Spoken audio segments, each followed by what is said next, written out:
कबूतरखान्यासंदर्भात मुंबई हायकोर्टात थोड्याच वेळात सुनावणी पार पडणार आहे।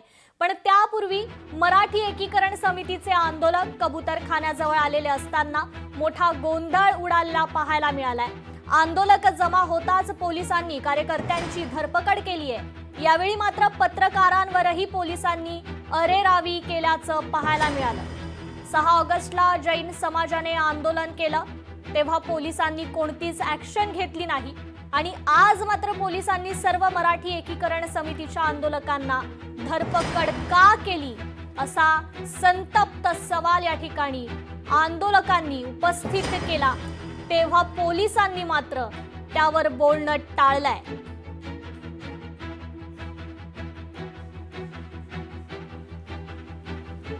या सगळ्या विषयी आपण संवाद साधणार आहोत। काही दिवसांपूर्वी रविवारी मात्र या सगळ्या विषयी एक वक्तव्य करण्यात आलं जैन मुनी यांच्याकडून। अर्थात ते वक्तव्य असं होतं की धर्माच्या आड जर मात्र न्यायालय आलं तर मात्र न्यायालयाचा आदेशही आम्ही मानणार नाही असं ते वक्तव्य करण्यात आलेलं होतं। खरं तर या सगळ्या संदर्भात आपण संवाद साधणार आहोत जैन मुनी यांच्याशी, ज्यांनी हे वक्तव्य केलेलं होतं। ते स्वतः आपल्या सोबत या सगळ्या संदर्भात जोडले जाणार आहेत। काय त्यांचं म्हणणं होतं नेमकं हे आपण जाणून घेणार आहोत। पण त्यापूर्वी आज झालेल्या या सगळ्या गोंधळानंतर मंगलप्रभात लोढा काय म्हणाले आहेत ऐकूया। पत्रकार म्हणून आपली जी जिम्मेदारी आहे त्या म्हणून आपले प्रश्न विचारला त्याबद्दल स्वागत करतो। पण माझी भूमिका यामध्ये आहे की मी आज काही बोलणार नाही। पत्रकार म्हणून आपली जी जिम्मेदारी आहे त्या म्हणून आपले प्रश्न विचारला त्याबद्दल स्वागत करतो। पण माझी भूमिका यामध्ये आहे की मी आज काही बोलणार नाही।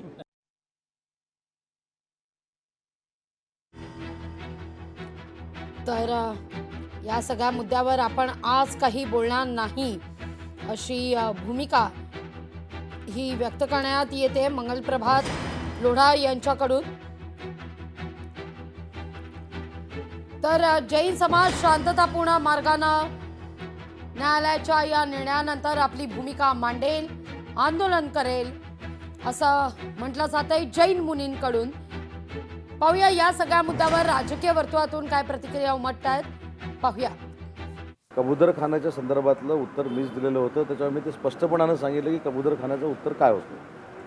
कबूतरखान्यामुळं किंवा कबुतरांच्या विष्ठेमुळं कशा पद्धतीनं रोगराई पसरते हे देखील त्या उत्तरामध्ये नमूद केलेलं होतं। परंतु कबुतरांना पर्यायी व्यवस्था करावी अशा पद्धतीचं देखील सूतोवाच केलं होतं। पण ते वस्तीच्या इथं असू नये ही शासनाची भूमिका होती आणि आता त्याच्यामध्ये स्वतः राज्यप्रमुखांनी म्हणजे देवेंद्रजी फडणवीस साहेबांनी बैठक घेतलेली आहे। त्याच्यानंतर काहीतरी चांगलं निष्पन्न होईल। या सगळ्या विषयी बोलण्याकरता स्वतः जैन मुनी निलेश चंद्र आपल्या सोबत जोडले गेलेले आहेत। नमस्कार, स्वागत आहे तुमचं लोकशाही मराठीमध्ये। 2:31 बरोबर 30 मिनिटं शिल्लक आहेत कबूतरखान्यासंदर्भातल्या हायकोर्टातल्या सुनावणीला सुरुवात होण्याकरता। कसं पाहताय तुम्ही या सगळ्याकडे? काय वाटतंय तुम्हाला, काय निर्णय येईल आज? जय महाराष्ट्र। सर्वात पहिला निर्णय मी काल एका कार्यक्रमामध्ये महाराष्ट्र विधानसभाचे जे स्पीकर राहुलजी नार्वेकरजी आहे, जे एक विधानसभाचे अध्यक्ष आहेत, त्यांच्याशी बोललो आहे आणि त्यांना मला आश्वासन दिलं आहे की हा जीवावर आणि ह्या जीवदयावर कोणत्याही प्राण्यावर आम्ही अन्याय होऊ देणार नाही। माननीय मुख्यमंत्रीजी साहेबांशी आणि सरकारशी मी या शब्दात बोलेल, तुम्ही बिलकुल चिंता करू नका। अगदी, पण हे सांगण्याची सरकारची काही पहिलीच वेळ नाहीये निलेश चंद्रजी। हे सांगण्याची काही सरकारची पहिलीच वेळ नाहीये। याआधी सुद्धा या सगळ्या प्रकरणी मुख्यमंत्र्यांनी आपली भूमिका स्पष्ट केलेली होती। पर्याय दिला जाईल, न्यायालयात हे सगळं प्रकरण आहे, आपण स्वतः या जातीनं लक्ष घालतोय असं मुख्यमंत्री म्हणालेले होते। तरी देखील तुम्ही रविवारी जेव्हा मुंबईत होता त्यावेळी मात्र तुम्ही एक वक्तव्य केलं, आतापर्यंत आम्ही मुख्यमंत्र्यांचा मान राखलाय, सन्मान राखलाय, पण कोर्ट जर धर्माच्या आड येणार असेल तर मात्र आम्ही ऐकणार नाही। काय वाटतंय तुम्हाला? बघा आम्ही पहिले गोष्ट ऐका, आम्ही संविधानाला पण मानतो, आम्ही देवेंद्र फडणवीसांना मानतो, परंतु धर्माच्या विरुद्ध आलं तर मी शस्त्र उचलणार आहे. म्हणतो कोणतं शस्त्र? मी जैन मुनी आहे आणि महावीरचा शस्त्र, महावीरकडे एकच शस्त्र, अहिंसाचं शस्त्र, जे जरांगे पाटलाकडे होतं मराठी आरक्षणासाठी, त्यांनी अनशन केलं, तेच मी माझ्या समाजासाठी करत आहे. माझ्या समाजासाठी नाही, कबुतरासाठी करत आहे. शस्त्र ब्रह्मशस्त्राचा अर्थ होतं मी अनशन करणार आहे, जे जरांगे पाटलानं केलं होतं मराठा आरक्षणासाठी. तेच शस्त्र मी उचलणार आहे. अनशन आमचं सुप्रीम कोर्टाने नाही ऐकलं, हायकोर्टाने नाही ऐकलं, तो वर्त न्याय आहे ना देवाकडे, आम्ही त्या देवाकडे जाऊ आणि त्यांना आम्ही न्याय मागू. माझं म्हणणं असं, पण काही लोकांनी यांना गलत घेतलं, मुनीचे शस्त्र उचलणार. अरे बा, आमची जेवढी बी माझे जे विले पार्लामध्ये माझं जे आंदोलन झालं होतं, ते भीमसेन मंदिर पाडलं होतं, ते बी मी लोकांना, माझ्या जैन लोकांना सांगितलं नाही की तुम्ही शस्त्र उचला म्हणून. ते बघा ना, माझं 40,000 पब्लिक होते, हे तो 2,000-3,000 पब्लिक होती. आता असा एक आरोप केला मला जातोय हा राजकीय मान्य बोला बोला बोला बघा, आरोग्यासाठी मला नाही वाटत की आरोग्यासाठी मी मान्य मुख्यमंत्री देवेंद्र फडणवीस साहेबांशी प्रार्थना करतो की याच्यावर तुम्ही ITI बसवा आणि ह्या कबुतरासाठी काही बिमारी आहेत, 70 से जास्त बिमाऱ्या कशाने बिमार होतात. मी ज्यादा विषयावर बोलणार नाही, पण त्यांनी याचा एक निर्णय काढावा. त्यांनी आश्वासन दिलं आहे की आम्ही जैन समाजाच्या भावनाला दुखवणार नाही, त्याच्यासाठी निर्णय काढणार आहे. काल मला हे आपले महाराष्ट्राचे विधानसभा राहुल नार्वेकरजी मिळाले की पूर्वी त्यांना जैन समाजाने त्यांना साथ दिली, अंधेरीमध्ये जैन मंदिर बंद केले, त्यांना टाले खोले, विल्यापार्लामध्ये त्यांना मला साथ दिली. एक सामान्य म्हणून मला एक संभ्रम निर्माण झालाय, म्हणून तुम्हाला विचारते. तुम्ही एकीकडे म्हणताय तुमचा सरकारवर विश्वास आहे, तुम्ही न्यायालयाच्या निर्णयांना मानताय, सरकार या सगळ्या संदर्भात नक्की तोडगा काढेल असं मुख्यमंत्री सुद्धा म्हणालेले आहेत, राहुल नार्वेकर सुद्धा म्हणालेले आहेत, तुम्हाला त्यांनी स्वतः शब्द दिलाय. ऐका ना, असं असताना एकीकडे तुमचा या सगळ्या मुद्द्यावर विश्वास असताना दुसरीकडे मात्र तुम्ही मग आपण उपोषणालाच बसणार, आता आपण उपोषणाचं शस्त्र उगारू असं का म्हणताय? एकीकडे सरकारवर विश्वास आहे की न्यायालयावर विश्वास आहे की तुमचा? गोष्ट ऐका, विश्वास आहे ना. अरे गोष्ट ऐका, पहिले काय म्हटलं, मी संविधानाला पण मानतो, देवेंद्र फडणवीस साहेबांना पण मानतो, बरोबर ना. पण धर्मासाठी जर आलं, धर्मासाठी जैन मुनीसाठी कोणतं शस्त्र आहे? जैन आम्ही जेवढे बी आंदोलन केले, आता बघा की किती आमच्या जैन लोकांनी शस्त्र उचललं. बघा तुम्ही आले का ते शस्त्र उचलणारा, आले का मॅट? बघा ना तुम्ही किती लोकांना आम्ही आतापर्यंत मारलाय. बोला. नाही, मला हे म्हणायचंय, तुम्ही म्हणताय ना, तुम्ही मानताय, मला हे म्हणायचंय, तुम्ही म्हणताय ना, तुम्ही मानता, तुम्हाला खात्री आहे. ऐकून घ्या ना माझं, ऐकून घ्या, मी तुमचं ऐकून घेते सर. मला हे म्हणायचंय, तुम्ही म्हणताय ना, तुम्ही सरकारला मानता, सरकारने तुम्हाला शब्द दिलाय, तुमचा विश्वास आहे, तुम्ही वारंवार ठामपणे या गोष्टी म्हणताय, मग परत उपोषण, परत या सगळ्या मुद्द्यावर आपण काहीतरी पावलं उचलू, असं का डळमळीत मन होतंय? जर सगळा विश्वास सरकारवर आहे तर सरकार करणारच आहे की या सगळ्यावर तोडगा काढणारच आहे की, मग परत उपोषणाची भाषा का? उपोषणाचा आता शस्त्र का? बघा, मी जे माझी आत्मा बोलते ती मी तीच करणार आहे. कोणाच्या बोलण्याने, कोणाच्या मतल्याने मी आपले शब्द परत घेणार नाही, हे मी ह्या ठायम आहे. पण माझी अशी इच्छा आहे की भारताच्या संविधानामध्ये लिहिलं आहे की 224 धारा म्हणजे का कोणत्याही प्राणीला कोणतेही अन्न नाही डालणं हे कानूनी अपराध आहे. तो संविधानाचाच तुम्ही करत आहे. संविधानामध्ये काही ना काही असेल ना याच्यासाठी, और सरकार यासाठी काही ना काही निर्णय घेणार. आणि दुसरी गोष्ट, लोकांकडे आतापर्यंत ITI बसायला पाहिजे. मान्य मुख्यमंत्र्यांची याच्यामधून काही विवाद काढला पाहिजे. आता कबुतराचा विवाद अलग राहिला, आता हा मराठी भाषाचा विवाद झालेला आहे. कशावरून हा मुद्दा आता मराठी भाषाचा विवाद झाला असं तुम्हाला वाटतं? आता बघा ना, आज एक मराठा एकीकरण लोकांनी काढलं. मी पण कधी काही बोललो नाही. मी शस्त्र उचललं आमच्या लोकांना. मी ब्रह्मशस्त्र म्हटलं अनशन करणारा. आमच्या जैन समाजात कोणी मुनीनी, कोण्या भी धर्मगुरूंनी आणि कोण्या मंदिराच्या ट्रस्टीनी आणि कोणीही जैन समाजाने असं वक्तव्य केलेलं नाही आहे. जे लोक असे करत आहे ते एका समाजामध्ये आणि दुसऱ्या समाजामध्ये फूट पाडायची कामं करत आहे. आता BMCचे इलेक्शन येत आहे, याच्यामुळे हा हा विवाद पैदा करत आहे अशी माझी मान्यता आहे. शरद पवारांची सरकार होती, उद्धव साहेबांची सरकार होती, त्यावेळेने हा मराठीच्या लोकांची सरकार होती, त्यावेळेने हा मुद्दा का बरं काढला नाही, आता हा मुद्दा का बरं काढला? माझा प्रश्न असा आहे. मग तुम्हाला असं म्हणायचं आहे की जे मला असं वाटत शस्त्राची नाहीये भाषा कबूतर. करतायत ते दोन समाजामध्ये तेढ निर्माण करतायत. मग 6 ऑगस्टला हातात सुऱ्या घेऊन, चाकू घेऊन कबूतरखान्यावर येणारे धर्मात तेढ निर्माण करणारे होते का, की जैन समाजाचे होते, की बाहेरून आलेले होते? थेट सांगा. बघा, बाहेर मला हे माहीत नाही की बाहेरून कोणी आले होते. त्यावेळेनं माझे जे मित्र आहेत ते हिंदू समाजाचे साधू आहेत, ते माझ्या संघ होते. मी आजपर्यंत विश्व हिंदू परिषद, बजरंग दल, सकल हिंदू समाजाचे मोठे मोठे प्रोग्राम मी केलेले आहे.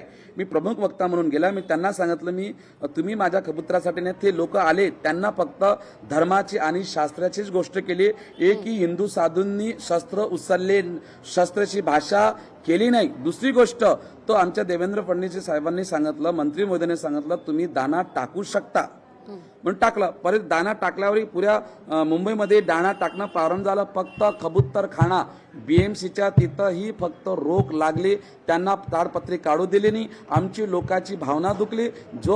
पासून ते ताडपत्री टाकली आहे. 20,000 जास्त कबूतर मेले आहे. ते एवढे मेले ते त्या लोकांनी प्रतिज्ञा घेतली, जोपर्यंत कबूतरखान्यात दाना टाकणार नाही. तुम्ही म्हणताय की मुख्यमंत्र्यांनी सांगितलं गोष्ट दाणे ऐका टाका. मॅडम, जोपर्यंत आम्ही अन्न मुख्यमंत्री खाणार असं नाही. म्हणालेले होते. मुख्यमंत्री देवेंद्र फडणवीसांचं एक वाक्य होतं, कंट्रोल फिडिंग केलं जाईल. मी काय म्हटलं, BMCचं कंट्रोल फिरिंग, हा शब्द होता मुख्यमंत्र्यांचा. कंट्रोल फिरिंग होती तो ते मी काय म्हटलं होता ना कंट्रोल फिरिंग, तर ते BMCने ते ताडपत्री का बरं नाही काढली? कोर्टाचा निर्णय आहे, सर. जसं न्यायालयाने सांगितलं मुख्यमंत्री, तर ते ताडपत्री बघा, हे जे लोक होतात ना, ते साधे सुधे लोक होते. ते 20-22 वर्षाचे बायान होतात. ते कमी वयाचे, त्यांना संविधान धारा त्यांना माहित नाही. ते स्वतः उपाशी होते आणि त्यांची आत्मा दुखत होती का 12 एवढे 2,000-20,000 कबूतर मेले आहेत. ते दाना टाकण्यासाठी त्यांनी सुरीने केले. 6 ऑगस्टला जे आंदोलन झालं, मी माझ्या PCI टीमला विनंती करेन की ती दृश्य दाखवावीत. 6 ऑगस्टला जेव्हा आंदोलन झालं तेव्हा जैन मुनींचं म्हणणं आहे की लहान वयोगटातल्या त्या सगळ्या महिला होत्या. बघा तुम्हाला बघा, त्यांच्या हातात सुरी नव्हती, चाकू नव्हता. मग मी काय म्हटलं, चुकी नव्हती त्यांच्याकडे. मी आताही सांगतो, त्यांच्याकडे आरी होती. आरी कशासाठी? कोणाला मारासाठी नव्हती आणली, ते कोणाला कापासाठी नव्हती आणली. जे बाशे BMCने बांधलेले होते, जे ताडपत्री ते दोरीने ते हाताने सुटत नव्हती, ते ताडपत्री कापाला आणि ते बंबू कापाला, ते बासा कापाला आम्ही आणले, ते कोणाला मारायला आणली नव्हती. आणि त्या आंदोलनमध्ये जर कोणाला शस्त्र लागलं असेल, कोणाला जर घाव लागला असेल, तर तुम्ही मला सांगा. आमच्या धर्मामध्ये कधी शस्त्र आम्ही उचलणार नाही. आणि कोणी उचलत असेल तर त्याला मी उचलू देणार नाही. और कोणी जर मला जर कबूतर जर वाचव, मी कबूतराला वाचायचा प्रण आहे. आता जैन समाज, हे मंत्री महोदय हे काय करत आहे मला काही घेणे दे नाही. पण मला आश्वासन राहुल नागरेकर सरांनी काल दिलेलं आहे की आम्ही जैन समाजाकडे आहे, जैन समाजाच्या भावनाला मी मुख्यमंत्र्यांची बैठक करणार आणि काही उचित निर्णय काढणार आणि जैन समाजाच्या भावनाला मी दुखवणार नाही. आता जर तुम्ही लोकशाही मराठी बघत असाल तर तुम्हाला कळेल की त्या महिला कोणत्या वयोगटातल्या होत्या, हातात त्यांच्या काय सुरे होते, चाकू होते. तुम्ही म्हणताय जैन मुनी आहात तुम्ही, तुमचं असं म्हणणं आहे ऐका ना, तुमचं असं म्हणणं आहे की तुमचा धर्म हा कोणताही धर्म, केवळ जैन समाजच नाही, कोणताही धर्म हिंसेचं या ठिकाणी समर्थन करत नाही. अर्थात जैन धर्म तर नाहीच नाही, कारण तो अहिंसेच्या बळावर उभा असलेला सगळा हा समाज आहे. तुम्ही स्वतः म्हणताय की तुम्ही उपोषणाचं शस्त्र काढणार असं तुम्ही म्हणालेला होतात. शस्त्राला हा समाज थारा देत नाही. एका जैन मुनींचं असं वक्तव्य असताना तुमचे जे अनुयायी आहेत ते मात्र अशी शस्त्र घेऊन कसे काय रस्त्यावर उतरू शकतात, कशी काय ती ताडपत्री कापू शकतात? जर उपोषणासारखं मॅडम, अस्त्र आम्ही- जैन मुनी वापरतायत तर मग चला, त्यांच्या ताडपत्री अनुयायांनी बघा, सुद्धा मी काय तसाच शांततेचा मार्ग म्हटलं, अवलंबला जरे घरी असता मी काय तर काय हरकत होती? म्हटलं, घरी फ्रूट काप बीएमसीचा हे पुरा प्रकरण बीएमसीच्या अधिकारामुळे झालेलं आहे. ह्या बीएमसीने पूर्वी आमचे विले पार्लं मंदिर पाडलं होतं आणि आमचं हे आंदोलन बीएमसीच्या विरोधमध्ये राहणार आहे. जर कोर्ट म्हणते हा निर्णय बीएमसी कडे आहे, हायकोर्ट म्हणते, आम्ही हायकोर्ट पर्यंत आमचे लोक गेले होते, माझे वकील सुद्धा गेले होते. हायकोर्टातून मतलब तुम्ही काय बोलते खालच्या कोर्टमध्ये जा, तुम्ही सुप्रीम कोर्टमध्ये तुम्हाला यायचं काम नाही. जोपर्यंत तुम्हाला इधर न्याय नाही भेटला तुम्ही वरत आमच्या न्यायालयामध्ये या. अशी सुनावणी मला माहित आहे. आणि मला काही संविधानचं मतलब मी साधारण व्यक्ती आहे, मला एवढं मी शिकले सवरलो नाही आहे, पण मला याचं काय बोलावं माझ्याकडे उत्तर नाही आहे. माझ्याकडे एवढंच उत्तर आहे की जे माझे जे जैन बांधव होते, जे बहिणी भगिनी होती, ते कोणाला कापासाठी घरी आपण तुम्ही घरी कांदा कापता, आलू कापता, शेव कापता, घरी हत्यार राहते का नाही राहत?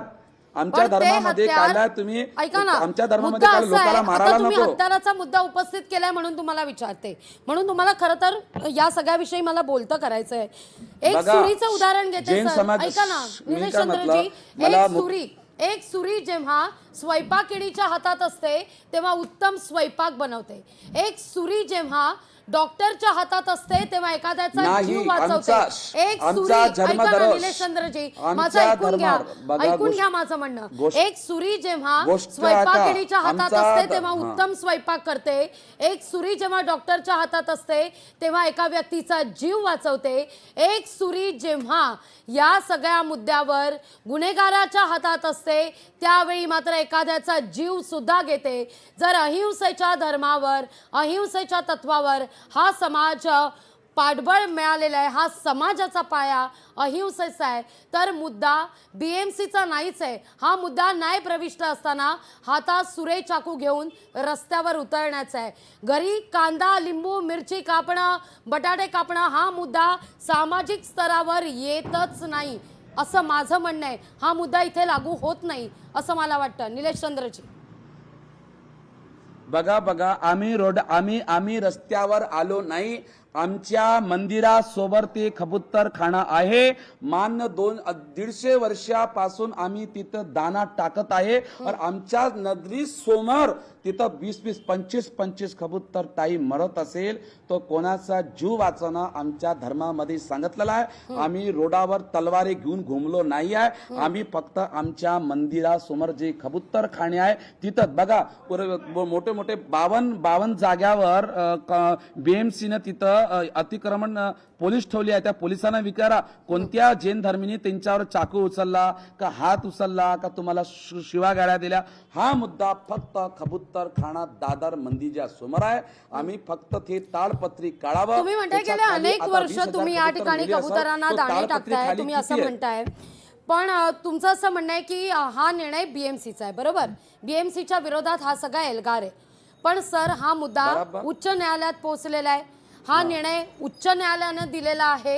उच्च न्यायालयाचं म्हणणं आहे की दाणे टाकणं हे योग्य नाही. कबूतरखाना बंद करण्यासंदर्भात उच्च न्यायालयाचा निर्णय. बरं, या सगळ्या मुद्द्यावर प्रकरण सर्वोच्च न्यायालयात गेलं. सर्वोच्च न्यायालयानं असं म्हटलं की उच्च न्यायालयात हे सगळं प्रकरण प्रविष्ट आहे, त्यामुळे उच्च न्यायालय जर जो निर्णय घेईल तो मान्य करावा लागेल. असं जर कोर्टाचं म्हणणं आहे तर मग इथं बीएमसीचा मुद्दा येतोच कुठे? बघा मी जास्त शिकला सवरला माणूस नाही आहे. मला हायकोर्ट कशाला म्हणते, सुप्रीम कोर्ट कशाला म्हणते मला हे माहित नाही. पण मला एवढं माहित आहे की कोर्ट न्यायाला कोर्ट म्हणते म्हणून एवढं मला माहित आहे. उच्च न्यायालयाच्या वर जे असतं ते सर्वोच्च न्यायालय. सर सांगते ना मी तुम्हाला, उच्च न्यायालयाच्या जे वर असतं ते सर्वोच्च न्यायालय. उच्च न्यायालयात निर्णयानंतर जे निकाल देतं ते सर्वोच्च न्यायालय, जे सर्वश्रेष्ठ मानलं जातं, ज्यांनी संविधान ज्यावर चालतं. ज्यांना जे मॅडम ज्यांनी ते बंबू कापलेला आहे, ज्यांना ते ताडपत्री काढला त्याचा जबाब ते देणार आहेत.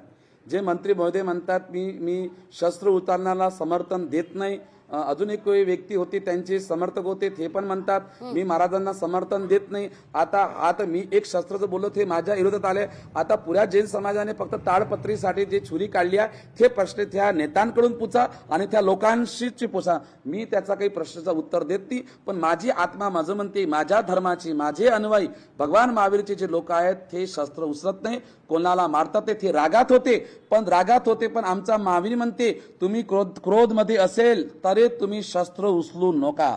हा आमचा क्रोधावर महावीर नियंत्रण म्हणते. मिळवता आलं पाहिजे. आमचा हा चातुर्मास सुद्धा चालू आहे. सगळ्यांचा धर्म चातुर्मासमध्ये सांगतो. मुनी भगवानचे चातुर्मास. क्रोधावर नियंत्रण मिळवताच मी आलं लोकांना पाहिजे. आताही हा सांगतो, सुद्धा म्हणजे जैन समाजाला सगळ्यांचा धर्म सांगतो, मी जैन समाजाला सांगतो, न्यायालयाच्या पुढे कोणतेही असं उल्लंघन करू नका आणि कोणीही कानून हातात घेऊ नका, कोणी अनाथ घेऊ नका. मला विश्वास आहे उच्च न्यायालयावर, मान्य मुख्यमंत्री फडणवीसवर. त्याच्यानंतर मला राहुल नागरेकर साहेब मिळाले, त्यांना पण मला त्यांचे माझ्याकडे व्हिडिओ पाहिजे, त्यांच्यावर माझे विषय, त्यांना जर माझी प्रतिक्रिया जर मला आश्वासन दिलं आहे की मुनीजी जे तुमचं आंदोलन आहे, तुमची जे शौर्य आहे ते आम्ही त्याच्यावर विचार करू आणि चिंतनमन करू. मला वाटते की मान्य देवेंद्र फडणवीसजी सरकार याच्यावर काही निर्णय घेणार. त्याच्यावर निर्णय नाही झाला तर मी आजचं अन्न जलचा मी त्याग करणार आहे. जे जरांगी पाटलाने जो मार्ग उचललेला आहे तोच मार्ग मी घेणार आहे. मी मराठा एकीकरण समिती यांनीच आम्हाला मारायची गोष्ट केली. हेच लोक आम्हाला म्हणते की आम्ही असं करू, आम्ही तसं करू. आम्ही असं काही म्हटलं नाही आहे. आणि हे लोक म्हणतात की जैन मुनीने आंदोलन केलं त्यांना मारायची भाषा कोणी केली म्हणतात. आता हे करत आहे ना, आम्ही ते ऐका. मी काय म्हणत हे कोण मी हे नाही म्हणत. तुम्ही बघा ना, मीडियावर बघा. मी माझ्या तोंडावर अजून नया विवाद करायला मी आता स्वतः विवादामध्ये फसलेलो आहे. तो विवाद मला काढायचा, तो विवाद खतम करायचा. फक्त आता हा कबुतरामुळे मराठी पश्चाताप ह्या देखो मी बोललोय माझ्या धर्मासाठी, पण माझ्या वाक्यामुळे मराठी समाजावर दुःख झाला असेल तर मी आता पूर्ण क्षमा मागतो. की आमच्या धर्मामध्ये लिहिलेलं आहे जे कोणी गलती होत असेल त्याला क्षमा मागा. मी मुच्छामी दुकडून आम्ही क्षमा मागतो. दुसरी गोष्ट, अजून एक दोन ताई आहेत, ते मंत्री आहेत, ते मला माहीत नव्हते ते कोणा मंत्री होते. त्यांचे ते चित्रावाग ताई आहेत, ते जे दुसरी मनीषा ताई आहे, हे मला माहीत नव्हते की ते एक मंत्री आहे का ते का दुसरी कोणती आहे. पण मी त्या दुर्गा शक्तीला पण क्षमा याचना मागतो, माफी मागतो की माझ्या मुळे जर झाली असेल तर मी पण मान्य माझा एकच आहे, हा निर्णय मराठी माणसाचा मुद्दा काही वर्षापासून खेळलेला आहे. प्रांतीचा मुद्दा नाही, हा मराठी गुजरातीचा मुद्दा काही दिवसापासून अंधेरी पण काय म्हणतात त्याला मीराबाईंपर्यंत झाला. पण याच्यासाठी हा मुद्दा एकच व्यक्ती तो खतम करते, मान्य राजसाहेब ठाकरे. मी त्यांच्याकडे जाणार आहे हा मुद्द्याला करून. पुरी महाराष्ट्र, पुरा देश त्यांना मराठी हदीस सम्राट म्हणत आहे. मला हा कबूतरचा मुद्दा तर न्याय आहे, पण आता मला न्याय मिळेल. पण मराठी आणि मारवाडीचा मुद्दा, या मुद्द्याला मला खतम करायचा आहे. मान्य मी राज ठाकरे विनंती करतो, मला ते भेटायचा समय द्या, वक्त द्या. मी त्यांच्याशी ह्या भाषेसाठी, समाधानासाठी तोच व्यक्ती एक हा मुद्द्याला खतम करू शकते, नाही तर दुसरा कोणता मंत्री आणि मुख्यमंत्री या कोणी हा मुद्दा खतम करू शकत नाही. मान्य राजसाहेबांवर माझी प्रार्थना आहे, निवेदन आहे की तुम्ही मला सामीन द्या, टाइम द्या. आणि तुम्ही हिंदुत्व आहे आणि हिंदवी स्वराज्याची स्थापना करायची आहे. आम्ही कोणत्याही मराठी माणसाचा अपमान करणार नाही पण कोणाला अभद्र भाषा बोलणार नाही. मी स्वतः एक मराठी, माझा जन्म एका मराठी कुलमध्ये झालेला आहे. मी जैन मराठी आहे, मी स्वतः पाटील आहे. पण मी 5 वर्षाच्या वयामध्ये मी जैन धर्म स्वीकारलेला आहे. म्हणून माझ्याकडे थोडंसं मराठी लोकांमध्ये माझं एक भाषण आहे. माझे जेवढे बी बजरंग दल विश्व हिंदू परिषद झाले मराठीमध्ये भाषण झाले. मी हिंदुत्वाचे कार्य, गोरक्षांचे कार्य करतो आणि पुरे गोरक्षामध्ये निलेश चंद्रजी, आता तुम्ही राज ठाकरेंचा विषय काढलाच आहे तर विचारते. निलेश चंद्रजी, आता तुम्ही म्हणताय की हा सगळा मुद्दा केवळ राज ठाकरेच सोडवू शकतात, हा सगळा मुद्दा शिवतीर्थाच्या दरबारीच सोडवला जाऊ शकतो असं तुमचं म्हणणं आहे. बघा, एकीकडे हा सगळा मुद्दा सरकार दरबारीच सुटेल असं सांगत असताना तुम्ही आता शिवतीर्थ सुद्धा ऍड केलेलं आहे. त्यामुळे राज ठाकरेंकडे सुद्धा हा मुद्दा सुटला जाईल असं तुम्ही म्हणताय. पण कबूतरखान्यासंदर्भात मनसेची काय भूमिका आहे हे मी माझ्या पीसीआर टीमला विनंती करून बाळा नांदगावकरांचा बाईट तो ऐकायला तुम्हाला देणार आहे. बाळा नांदगावकर काय म्हणालेले होते 2 दिवसांपूर्वी हे मी तुम्हाला ऐकवणार आहे. पण त्याआधी मी तुम्हाला सांगते बाळा नांदगावकर काय म्हणाले होते. बाळा नांदगावकरांचं मनसेचे नेते आहेत बाळा नांदगावकर. निलेश चंद्रजी, त्यांचं असं म्हणणं आहे, मनसेचे नेते आहेत, मनसे राज ठाकरेंचा पक्ष, मनसेचे ते नेते आहेत. मनसेचं असं म्हणणं आहे जिथं माणूसच जगला नाही तिथं भूतदया काय. आधी माणसं जगणं महत्वाची आहेत, त्यानंतर मात्र भूतदया ही बाळगणं महत्वाचं आहे. बघा, जर कबुतरांच्या मॅडम, विष्ठेमुळे पंखामुळे जर त्रास होत असेल तर मग ही वादाची फडफड कशाला? मी काय म्हटलं, याच्यामध्ये मान्य ह्या म्या जैन समाजांच्या लोकांकडे दिलेला आहे, मान्य न्यायालयाकडे दिला आहे, मान्य मुख्यमंत्री महोदयकडे दिला आहे, राहुल नागरेकर सरांना पण दिलेला आहे. माझा विषय आहे मराठी मराठा जो आता जो पुन्हा वाद मराठी आणि मारवाडीचा, मला मराठी आणि मारवाडीचा वाद खतम करायसाठी रायब साहेबांसाठी भेटायला जायचं आहे. का आम्ही हिंदू आहेत, आम्हाला हिंदवी स्वराज्य घडवायचं आहे, हिंदू राष्ट्र बनायचं आहे. और आम्ही लोक मराठी गुजराती जर लढत असेल तर आमची छत्रपती शिवाजींची जी भावना आहे ती हिंदवी स्वराज्य कसे घडेल. म्हणून आम्हाला फक्त आता या कबुतरासाठी जो न्याय आहे, मान्य मुख्यमंत्री मान्य न्यायालय त्याचे पक्ष करणार. मी मराठी आणि मारवाडीचा हा विवाद कमसे कम काही वर्षापासून मतलब हा 5 वर्षापासून स्टार्ट आहे आणि आता त्याला खूप बेकार झालेला आहे. त्या व्याज मिटवासाठी आम्ही जैन लोक मराठी लोक राजसाहेबांकडे आम्ही शिवतीर्थावर जाणार आहे आणि त्यांचं दरबार आहे शिवतीर्थ म्हणजे छत्रपती शिवाजी महाराजांचा दरबार. आम्ही छत्रपती शिवाजी महाराजांच्या दरबारमध्ये जाऊ, राजसाहेबांना आम्ही न्याय मागू. अगदी खूप खूप धन्यवाद निलेश चंद्रजी आमच्याशी संवाद साधलात त्याबद्दल. अर्थात या सगळ्या संदर्भात निलेश चंद्र यांनी जैन मुनी आहेत त्यांनी म्हटलेलं आहे की आपल्या वक्तव्यामुळे जर भावना दुखावल्या असतील तर मी जाहीर माफी मागतो, असं वक्तव्य या ठिकाणी लोकशाही मराठीशी बोलताना जैन मुनी निलेश चंद्र यांनी केलेलं आहे. लोकशाही मराठी ऐका, पहा, जागरूक रहा.